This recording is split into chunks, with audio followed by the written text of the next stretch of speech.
Significant industrial transformations began in Great Britain in 1780s. The Agricultural Revolution.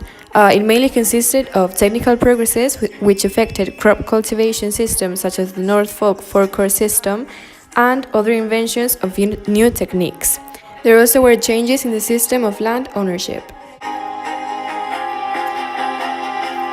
Large landowners turned common land into fenced private property.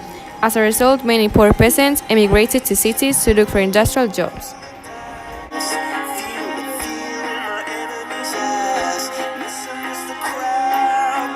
Demographic revolution. The European population grew because of the decrease in mortality. In the old regimes, industrial production was done by hand in a small artisanal workshop, but in the Industrial Revolution, these workshops were replaced by large factories. New techniques substitute manual labor with machines. New division of labor consists of separating the work process and assigning each worker a specific task. The main economic consequences were the revolution in transport, the rise of trade, the development of capitalism, and the increase in economic inequality. Textile industry. The power loom and the first automatic spinning mill were driven by the increase in the demand for the cotton fabric. The iron industry, which produced iron, was developed by substituting wood with coal. The social consequences were made by the dominant class, included the former nobility and the bourgeoisie, which gained political power, and the dominated class was made of peasants and the proletariat, who had migrated to the cities.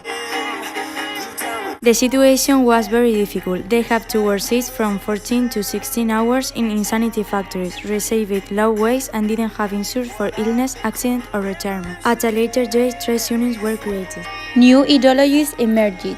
Socialism was developed by Karl Marx and Friedrich Engels, and anarchism was founded by Proudhon and Bakunin.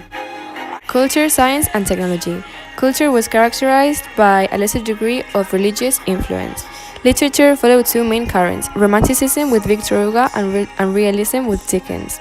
Science notably progressed, and technology was demonstrated to the public in world fairs. Romanticism allowed for imagination and the expression of feelings, such as architecture, sculpture, and painting. Realism represented the daily life of common people, such as Millet, Courbet, and Daumier. The aspects of the Industrial Revolution were positive and negative. Child labor in Industrial Revolution. Child labor. Children from 5 to 17 have to work to help their family earn money. Between 10 to 20% of what an adult would earn for the same job.